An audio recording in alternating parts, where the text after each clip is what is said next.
여러분 안녕하십니까? 광주 MBC 뉴스투데이입니다. 먼저 오늘의 주요 뉴스입니다. 아르바이트를 하는 청소년들의 노동인권이 심각하게 침해받고 있습니다. 어려운 처지를 악용한 부당 대우와 차별이 일상화됐습니다. 광주 지역에 장기 미집행되고 있는 공원 10개를 민간 사업자가 개발하게 됩니다.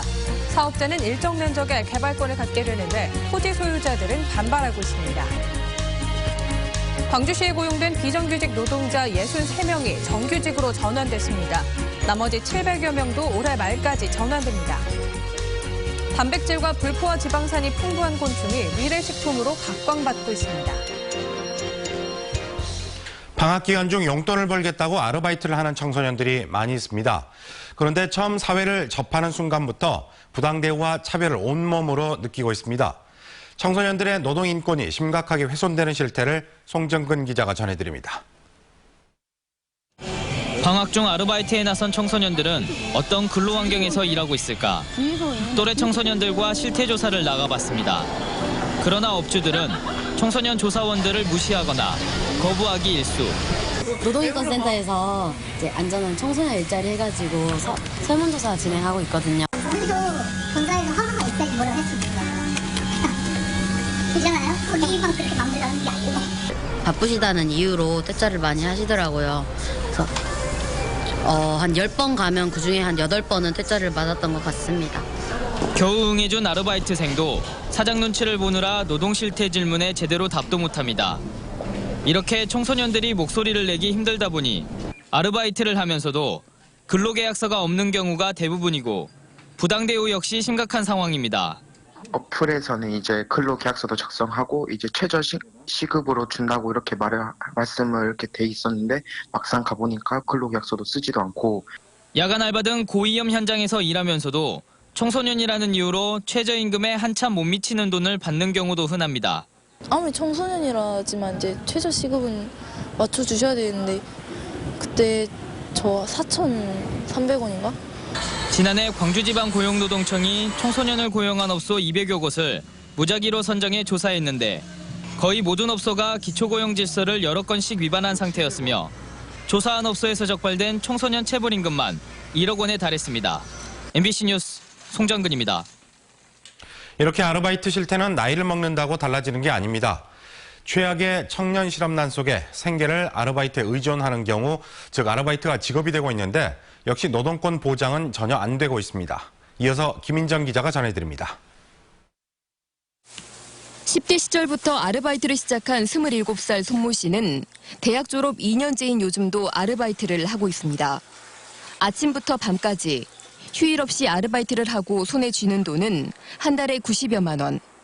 취업문을 통과하기 전까진 아르바이트가 유일한 생계유지 수단입니다.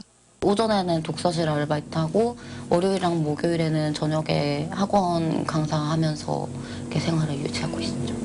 하고 나면 정말 남는 게 없죠. 이런 손 씨에게 카페에서 당한 해고는 직장을 잃은 것이나 다름없는 상황. 최저시급에서 70원을 더 받던 걸 깎아달라는 사장의 요구를 거절했다. 동료와 함께 해고 통보를 받았고 부당 해고와 주휴수당 미지급을 신고했더니 되돌아온 건 고소장이었습니다. 아르바이트를 하며 음료수를 수백만 원어치는 마셨을 테니 물어내라는 취지였습니다. 진짜 소름 돋는다밖에 말이 안 돼요. 그러니까 처음부터 약간 그걸로 협박을 하시긴 했었어요. 내가 CCTV 자료가 있다. 그러니까 너네 이걸로 고소할 거니까 너네도 빨리 취하해. 30대 초반으로 대학교를 졸업한 지 꽤 시간이 지났지만 아르바이트만 하고 있는 서모 씨 역시 부당 대우가 수두룩하지만 불이익을 당할까 참고 지낸다고 털어놨습니다. 욕을 하고 반말을 하거든요. 여기서는 막 수시로. 그러면 참고 하는 거죠. 이제 이거 못 쓰면 또 내가 이제 말 그대로 굶어야 되니까 이제 내 생계가 말 그대로 내 당장의 생계가 달린 문제다 보니까 그런 거 참죠. 그런 거를. 아르바이트가 생계와 직결돼 있으니 돌아올 불이익이 두려워 노동권 침해에 대처하기 어려운 겁니다. 제대로 된 노동의 보호라거나 또 떼인 임금에 대해서 제대로 받을 수 있는 창구도 좀 부족한 실정이에요. 청년들에게는 그 아르바이트 비용 자체가 중요한 생활비고 또 학비이기 때문에 그에 대해서 좀 진지하게 접근해 줄 필요가 있다고 봅니다. 광주와 전남 지역 청년 가운데 직장을 구하지 못한 사람은 10명 중 7명. 특히 20대 후반 대학을 졸업한 이후에도 직장을 구하지 못하는 경우가 급증하면서 사실상 아르바이트가 청년들의 직업이 되는 경우가 점차 흔해지고 있어 노동권 보장이 시급한 상황입니다. MBC 뉴스 김인정입니다. 봄 날씨가 찾아오고 있습니다. 오늘도 맑고 포근한 날씨를 보이겠는데요.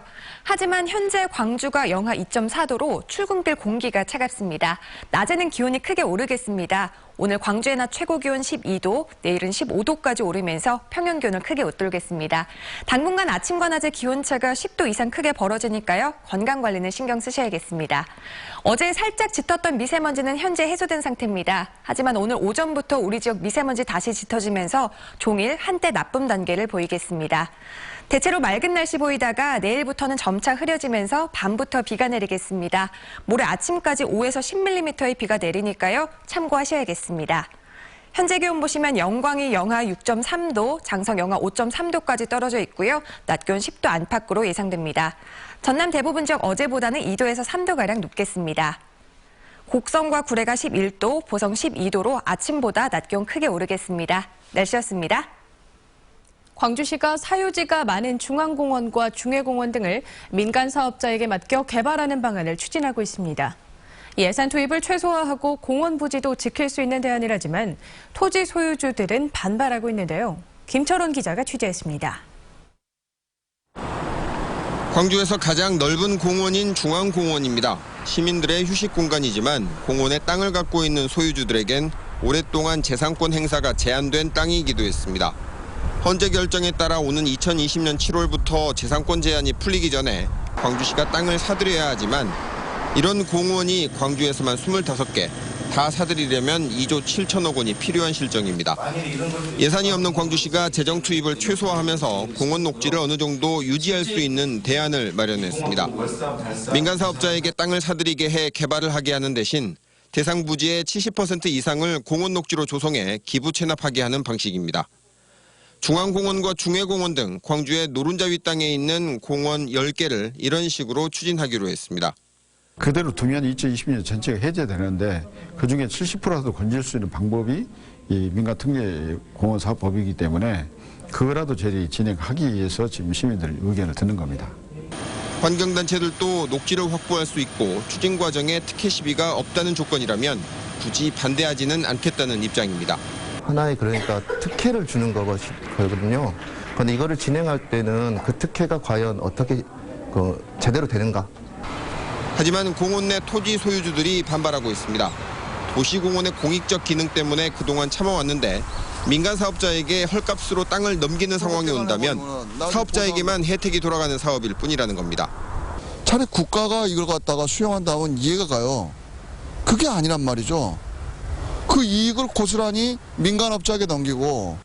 광주시는 사업자 공모를 거쳐 이르면 올여름부터 민간 공원 조성에 들어간다는 계획입니다. MBC 뉴스 김철원입니다. 19대 대선을 앞두고 광주전남연구원이 광주와 전남의 공약과제를 발표합니다. 광주전남연구원은 광주의 대선 공약으로 친환경 자동차와 에너지 선도도시 조성, 아시아 문화예술 창의도시 등 6대 분야 15개 핵심 과제를 제시했습니다. 또 전남의 대선 공약으로는 글로벌 에너지 신산업 클러스터 구축 등 20대 핵심 과제를 선정했고 전라도 천년 상징공간 조성과 무한공항 활성화 등 8개 과제를 광주 전남 공동공약으로 제시했습니다. 연구원은 오늘 전문가 등이 참석한 가운데 토론회를 열고 공약 과제를 검토할 방침입니다. 광주 북구가 새마을기를 내리기로 하며 광주시를 비롯한 5개 구청 청사 앞에서 새마을기가 모두 사라지게 됐습니다. 광주 북구는 내부 회의를 거쳐 구청 앞 국기 개양대에 걸린 새마을기를 철거하기로 하고 소속 동주민센터 20여 곳에서도 새마을기를 내린다는 방침입니다.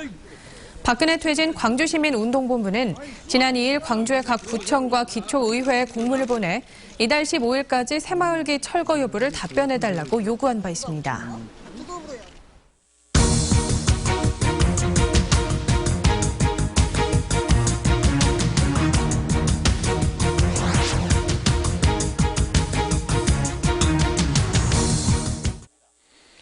여야 대선 주자들의 정책과 비전을 비교해보는 시간입니다.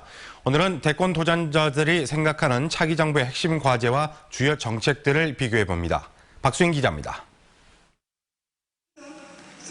정치권의 가장 큰 이슈인 개헌에 대해선 손학규 국민주권개혁회의 의장이 가장 적극적이고 나머지 대권 주자들은 대선 전 개헌에 부정적입니다. 개헌의 방향으로 민주당 주자들은 현행 대통령제의 근간을 유지하자는 입장이고 손학규 의장은 독일식 의원 내각제를 강하게 주장했습니다. 국회하고 행정부하고 그 권력의 어떤 통일, 통합 조정이 이루어져야 된다 이런 생각입니다. 차기 정부의 핵심 과제로 문재인 전 대표와 손학규 의장은 일자리 창출을 꼽았습니다. 안희정 충남지사는 실리에 입각한 외교와 안보를 최우선 과제로 꼽았고 유승민 바른정당 의원은 저출산과 저성장을 극복하는 일이라고 강조했습니다. 핵심적인 경제정책으로 이재명 시장은 청년과 노인 등 2,800만 명에게 기본소득을 지급하겠다고 약속했습니다.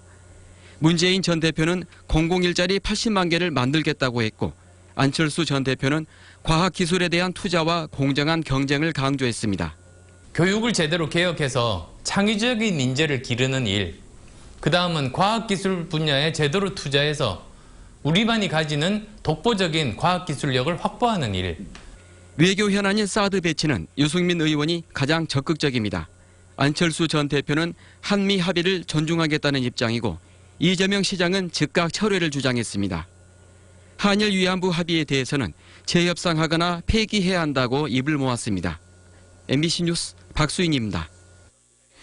민주당이 대선 후보 선출을 위한 선거인단 모집을 시작함에 따라 각 진영의 호남 쟁탈전도 뜨거워질 전망입니다.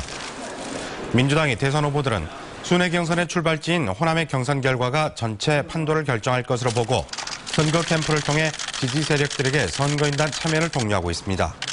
민주당은 오늘부터 3주 동안 1차로 선거인단을 모집하고 대통령 탄핵이 결정되면 2차 선거인단을 모집한 뒤 순회 경선을 거쳐 대통령 후보를 선출할 예정입니다.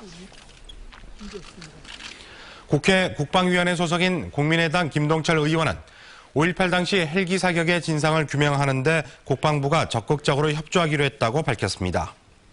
김동철 의원은 국회 국방위원회 전체 회의에서 정부가 헬기 사격의 진상을 밝혀야 한다는 질의에 대해 국방부 장관이 적극적으로 협조하겠다고 답변했다며 국방부의 공식 입장 표명으로 진상규명에 한 발 더 다가갈 수 있을 것이라고 기대했습니다.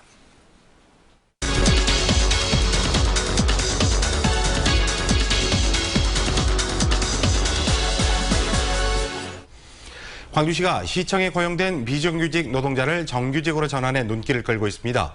비정규직 노동자의 정규직화를 추진한 지 2년여 만에 이루어진 일인데요. 박병규 광주시 사회통합추진단장 모시고 이야기 나눠보도록 하겠습니다. 안녕하십니까? 예, 안녕하세요. 네, 이번에 어떤 분들이 정규직으로 전환이 되셨죠? 예, 주로 시청에서 뭐 청소를 하거나 아니면 뭐 주차 뭐 안내를 하거나 아니면 뭐 청사 방어를 했던 분들 총 74명 중에 63분이 정규직으로 전환되고 60세가 이제 초과된 11분은 촉탁직으로 이렇게 이제 5년 동안 지속 근무를 하게 됐습니다. 네, 정규직 전환되신 분들은 참 좋아하셨을 것 같은데 어떤 기분인지 여쭤보셨나요? 뭐 그분들 그 마음이야 속마음까지 이제 다 알 수는 없죠. 왜냐하면 그분들이 느끼는 감정은 정말 아마 이제 새로웠을 겁니다. 그리고 정말 너무너무 이제 좋아하셨고요. 또 특히 이런 이제 그 시정을 펼쳐준 광주시에 대한 감사의 마음들을 뭐 여러 경로를 통해서 많이 이렇게 전달하기도 했습니다. 네. 근데 파견직 이셨던 분들도 정규직으로 이제 전환됐는데 그런데 인건비 상승 등 여러 가지 문제점이 있었을 거예요. 어떤 어려운 점이 있었습니까? 사실 인건비 상승과 관련해서는 그 우리 시에서 비정규직 정규직으로 추진하는 과정들을 벤치마킹했던 타 기관이랄지 타 시도에서도 많은 질문이 있었었는데요.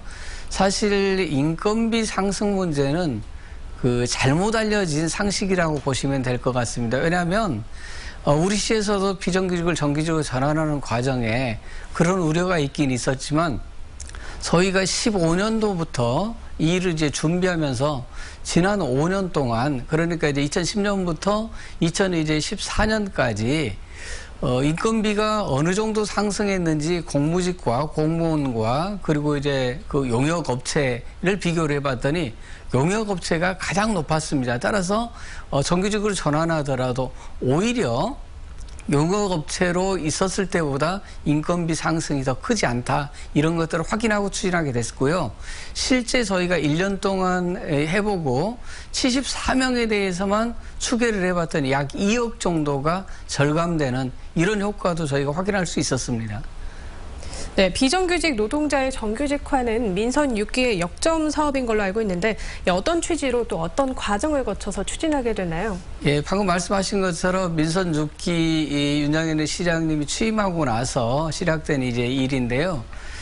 민선 6기의 기본적인 그 시정의 이제 방향은 사회적 약자에 대한 이제 보호 배려랄지 또 광주의 어떤 이제 그 광주 정신이라는 이런 이제 가치를 이제 중시하면서도 새로운 어떤 미래 먹거리를 이제 창출하는 것에 역점을 두고 이제 실정을 이제 펼쳐 왔었는데요. 그런 점에서 비정규직 정규직화는 우리 사회의 어떤 이제 일자리나 또는 이제 양극화 문제를 해결하는데 매우 이제 중요하다고 이제 저희들이 이제 보았습니다. 왜냐하면 지금 많은 청년들이 일자리 때문에 힘들어하기도 하지만 사실 일자리가 없는 것도 문제지만 있는 일자리가 매우 나쁘기 때문에 갈 만한 이제 일자리가 지금 없고 또 현재 취업을 하고 있는 분들도 보면은 상당수가 지금 비정규직이기 때문에 여러 어떤 이제 조건 자체가 나빠서 이런 일자리 질들을 높이는 게 일자리 문제와 우리 사회 그 양극화 문제를 해결할 수 있는 길이다라고 이제 저희는 보고 이런 이제 사업들을 일관되게 이제 추진해 왔던 것입니다. 네. 자, 오늘 이른 아침 좋은 말씀 고맙습니다. 예, 감사합니다. 광주와 전남 지역 청년 실업률이 급격한 상승세를 보이고 있습니다. 광주지방고용노동청에 따르면 지난해 청년 실업률은 광주가 9.8%, 전남이 10.8%로 전년과 비교해 각각 2.2%포인트와 1.8%포인트 증가했습니다. 이는 전국 평균 증가율인 0.6%를 3배 이상 웃도는 수치입니다. 무한진보연대는 친인척 비리 등 무한군수의 군정농단이 무한군의 명예를 심각하게 훼손했다며 김철주 무한군수가 자진 사퇴해야 한다고 주장했습니다. 이들은 무한군수의 친인척 측근 비리와 관련해 검경의 철저한 수사를 촉구하는 한편 군의회도 감시 의무를 저버렸다고 비판하고 김 군수를 공천하고 받아들인 민주당과 국민의당 역시 입장을 밝힐 것을 요구했습니다. 성희롱 사건을 일으킨 광주 모 사립대학 교수의 징계와 관련해 여성단체가 반발하고 나섰습니다. 광주 전남 여성단체연합은 지난해 3월 불거진 성희롱 사건으로 많은 학생들이 피해를 입었는데도 학교 측이 가해 교수를 방학 기간 동안에 정직 처분을 받지 않은 등 형식적인 징계를 하는 데 그쳤다고 규탄했습니다. 이에 대해 해당 대학 측은 피해 학생들이 문제점을 추가로 제기하면서 징계가 늦어졌다며 재발 방지를 위해 고충상담위원회를 구성하겠다고 해명했습니다. 겨울의 끝자락 남도의 바닷가 마을에서는 파란 세발나물이 싱그러움을 뽐내고 있습니다. 당뇨와 노화에 효능 있는 참사리 채소로 인기를 끌면서 농한기 알짜배기 작물이 되고 있습니다. 양현승 기자입니다. 전남의 한 바닷가 인근 비닐하우스. 파란 채소가 바닥에 가득 붙어 펼쳐져 있습니다. 비타민과 식이섬유가 풍부한 것으로 알려진 세발나물입니다. 게르마늄 풍부한 간척지에서 자라는 겨울 채소로 봄의 문턱에 접어드는 요즘이 맛이 가장 잘 들 때입니다. 상큼하니까 일단은 다른 것보다도 특별한 향내도 없고 굉장히 이게 나물이 다 여러 사람이 먹을 수가 있어요. 특별한 향 같은 거 싫어하는 사람들은 이걸 참 좋아해요. 세발나물은 해마다 9월에 파종해 이듬해 4월까지 너댓 차례 수확이 이어집니다. 바닷물로 길러내고 별다른 병해도 없는 데다 특별히 난방을 할 필요도 없어 손이 안 가는 작물입니다. 대도시를 중심으로 4kg 한 상자에 10,000원 안팎에 팔려나가 논농사 이후 한가한 농촌 지역에 효자 작물이 되고 있습니다.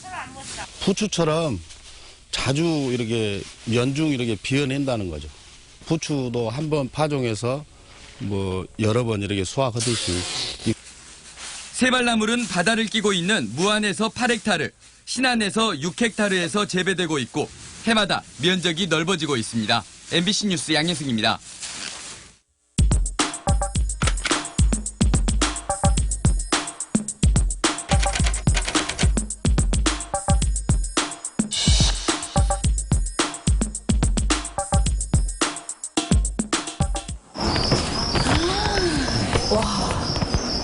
아니, 그럼 이걸 다 먹을 수 있는 건가요? 네, 그렇죠. 이건 식약처 인정했기 때문에 지금은 그 식품으로서 먹을 수가 있죠. 이게 종이 어떤 종인가요? 이것은 쌍벨 규티람이라는 종입니다. 분말 가루를 해서 뭐 빵이라든가 케이크라든가 이런 데 다 넣을 수도 있고, 네. 그다음에 이 자체를 그대로 튀겨서도 바로 먹을 수도 있고. 갈색 거저리로 만든 쿠키요? 예, 예. 갈색 분말용. 다이어트 식품으로도 좋겠네요. 예.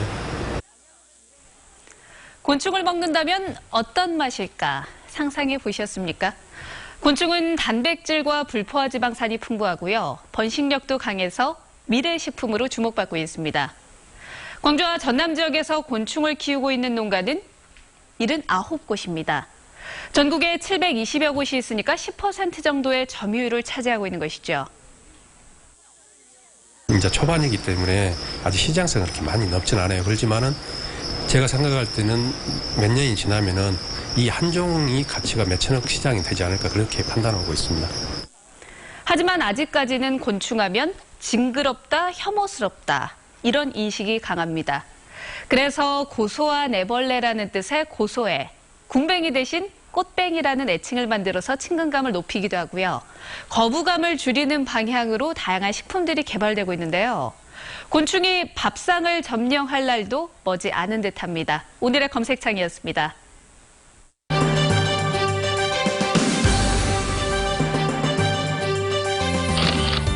광주 광산구는 지역의 다양한 이야기를 글과 사진 등을 통해 널리 알릴 주민 리포터단을 출범시켰습니다. 전남대학교는 외국인 이주민들의 사회 적응을 지원하기 위해 아시아 밝음 공동체와 업무 협약을 맺었습니다. 화순초등학교 스키부가 전국 동계체육대회에 출전해 금메달 2개와 은메달 4개 등 좋은 성적을 거뒀습니다. 나주시 드림스타트 어린이들은 한국방송통신전파진흥원 노동조합의 창립 기념 행사에 참여해 증강현실 장비를 체험하는 등 즐거운 시간을 보냈습니다. 일본에서 전지훈련 중인 기아 타이거즈가 일본 팀과 평가전을 갖고 실전 감각을 조율했습니다. 기아 타이거즈는 어제 일본 프로야구 야쿠르트 스왈로스와 스프링 캠프 첫 평가전을 가졌습니다. 어제 평가전에서는 김윤동과 심동섭 등 젊은 투수들이 기량을 점검했고 김주찬과 서동욱 등 타자들도 실전 감각을 끌어올렸습니다. 한편 어제 평가전에서 기아는 주전 선수를 대거 기용한 야쿠르트에게 4대6으로 패했습니다. 시민들이 참여해 독서율을 높일 수 있는 정책을 개발하는 사업이 본격적으로 시작됐습니다. 광주시 독서진흥정책 태스크포스 팀은 오늘 출범식을 갖고 시민들의 독서율과 각종 독서 지표를 높일 수 있는 정책 마련에 본격적으로 나섰습니다. 광주 독서동아리 회원과 독서단체 등이 참여하는 태스크포스 팀은 앞으로 집단 토론회와 우수 사례 벤치마킹 등을 통해 독서 진흥 방안을 지속적으로 발굴해 나갈 예정입니다.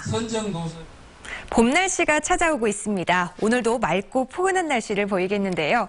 하지만 현재 광주가 영하 2.4도로 출근길 공기가 차갑습니다. 낮에는 기온이 크게 오르겠습니다. 오늘 광주의 낮 최고 기온 12도, 내일은 15도까지 오르면서 평년 기온을 크게 웃돌겠는데요. 당분간 아침과 낮의 기온차가 10도 이상 크게 벌어지니까 건강관리에는 신경 쓰셔야겠습니다. 어제 살짝 짙어졌던 미세먼지는 현재는 해소된 상태입니다. 하지만 오전부터 다시 짙어지면서 우리 지역 종일 한때 나쁨 단계를 보이겠습니다. 대체로 맑은 날씨를 보이다가 내일부터는 점차 흐려지면서 밤부터 비가 내리겠습니다. 모레 아침까지 5에서 10mm의 강우가 예상되니까 참고하셔야겠습니다. 현재 기온 보시면 영광과 나주, 화순 영하 6도대까지 떨어져 있고요. 낮 기온 10도 안팎까지 오르겠습니다. 전남 대부분 지역 어제보다는 2도에서 3도가량 높은 기온 보이겠습니다. 곡성과 구례가 11도, 보성 12도로 아침보다 기온 크게 오르겠습니다. 전 해상에선 오늘 1m 안팎으로 물결 잔잔하게 일겠는데요. 내일부터 모레 사이에는 해상에 안개가 많이 낄 것으로 예상되니까 주의하셔야겠습니다. 이번 주말에는 맑은 날씨를 보이겠습니다. 비가 내려도 낮 기온 10도 안팎을 유지하면서 큰 추위 걱정 없겠습니다. 날씨였습니다.